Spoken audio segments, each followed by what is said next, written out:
E finalmente nós começamos a ter algumas explicações, respostas para algumas perguntas que a gente vem tentando descobrir há um certo tempo.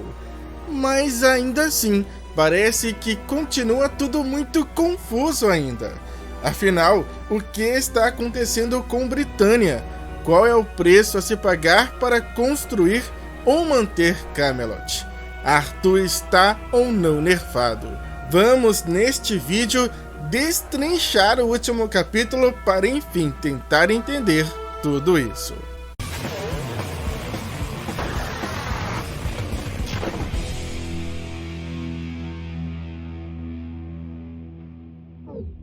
Eu confesso, que este último capítulo não foi tão esclarecedor como eu esperava.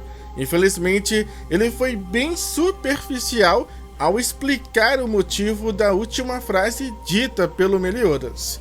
E essa é a razão pela qual estamos lutando contra Arthur Pendragon. A revelação de que Arthur está literalmente pegando pedaços de Britânia para construir Camelot é interessante, e certamente um bom motivo para começar uma guerra em prol da salvação do mundo. Mas nós sabemos que esse não é o único motivo. Ele pode ser certamente o maior, mas não o único.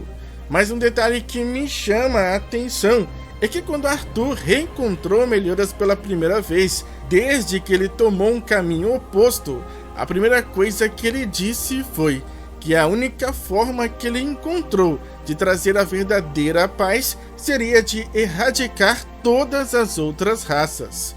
E agora eu fico pensando, será que Meliodas não sabia que esse era um dos propósitos do Arthur? Inclusive a própria Tétis, neste capítulo, chega a dizer que eles não sabem por que eles estavam lutando contra Arthur Pendragon e seus cavaleiros, e que foi Arthur que começou essa guerra. E isso de fato deixa tudo muito confuso. Afinal, não existia, portanto, até então, uma guerra declarada. Os cavaleiros de Arthur estavam eliminando os não-humanos, mas Meliodas até então parecia não estar combatendo ou preocupado com isso. Ou será que essa é uma questão que os outros pecados capitais estão resolvendo?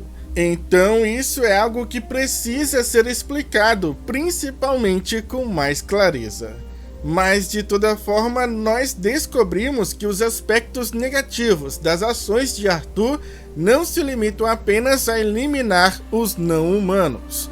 Porém, será que o próprio Arthur está ciente de que isso está acontecendo? De que o preço a se pagar para construir e manter uma nova Camelot em outra dimensão é a completa destruição de Britânia? Acredito que seja também uma questão a se pensar. Mas se de fato ele realmente esteja ciente e esteja seguindo o princípio de que é preciso destruir para construir, ou seja, ele pretende destruir Britânia com todas as outras raças, salvando apenas os humanos que abraçam seus ideais. Isso com certeza eleva bastante o peso que Arthur carrega como vilão. No entanto, isso também traz uma desvantagem para Arthur, pois estabelece alguns limites para seus poderes, algo que inclusive a gente vem especulando há um certo tempo. Pois parece que a única maneira de criar algo permanente é usando matéria física como base. Pois baseado no que já vimos, como ele de repente mudar a paisagem e criar monstros do nada, mas a paisagem instantaneamente retornar ao normal e os monstros desaparecerem assim que ele parou de usar a magia do caos. Isso também é consistente com a forma como o cajado do caos foram usados para transformar Ordo e Melegaland, e como Ironside transformou edifícios em monstros em Sistana. O que implica que nada de novo estava sendo criado, e sim que o poder do caos estava simplesmente alterando algo que já existia. Talvez o caos original pudesse criar o que quisesse, mas o uso do mesmo poder por Arthur parece ser muito mais limitado. Mas por que eu digo talvez? Porque de fato a gente nunca soube os detalhes do processo da criação da força original do caos. Para Arthur criar uma nova Camelot em outra dimensão, tem um custo. Mas será que para o caos original, criar o mundo, ele também não teve que pagar algum tipo de custo? Novamente, algo a se pensar, até porque Nakaba omitiu todos esses detalhes. Ele nunca se aprofundou nessa questão. Além de que esse custo traz um limite principalmente para Arthur, já que por ser um detentor de um poder ou força primordial, ele seria praticamente imbatível. Poderia, assim como o Caos, criar entidades de nível de divindades para lutar a guerra por ele, criar mundos como bem quisesse e talvez com o estalar dos dedos apagar simplesmente uma nação. Portanto, a adição dessa nova peça de que existe um custo, um preço a se pagar, é sem dúvidas um complemento que agrega muito, dando coerência a tudo que nós vimos até então. E a partir dessa revelação para todos, eu acredito que o próximo passo seja estabelecer um plano de contra-ataque. Ou seja, descobrir como acessar Camelot. Bom, de uma certa forma nós sabemos que o reino das fadas, das deusas e dos demônios estão todos conectados à Britânia através de portais.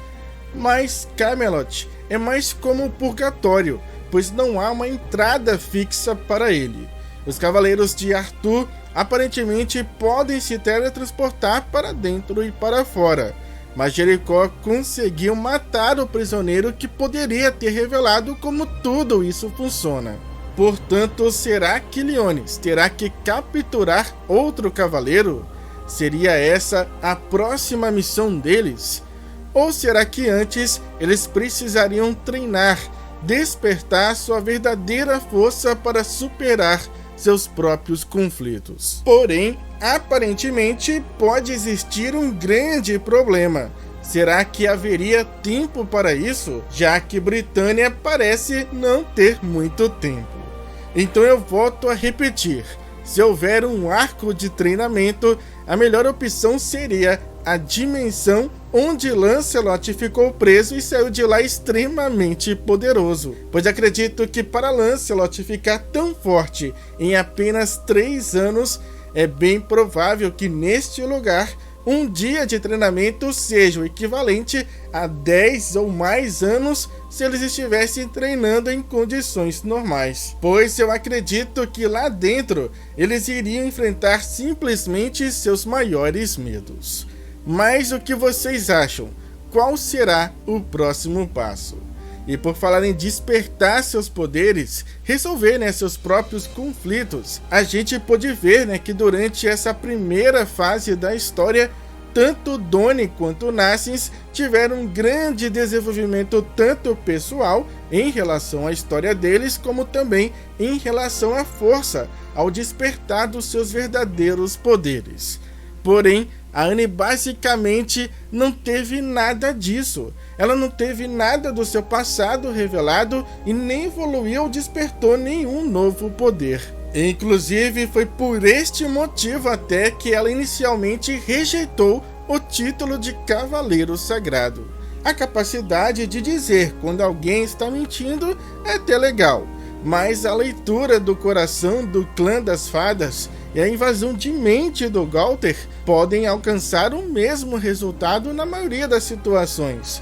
Então parece que deveria haver muito mais nesse poder misterioso que foi chamado de um presente de Deus. Portanto, eu acredito que nessa segunda fase a Anne terá um foco maior e que futuramente ela deve se reencontrar com sua mãe. E que será a partir desse encontro que Anne irá certamente descobrir toda a verdade sobre os seus poderes e quem sabe despertar o seu verdadeiro poder.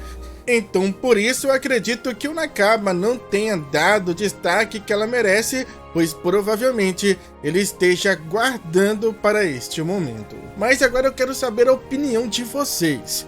Vamos continuar conversando sobre tudo isso aí nos comentários. Eu espero, claro, ver todos vocês novamente no nosso próximo vídeo.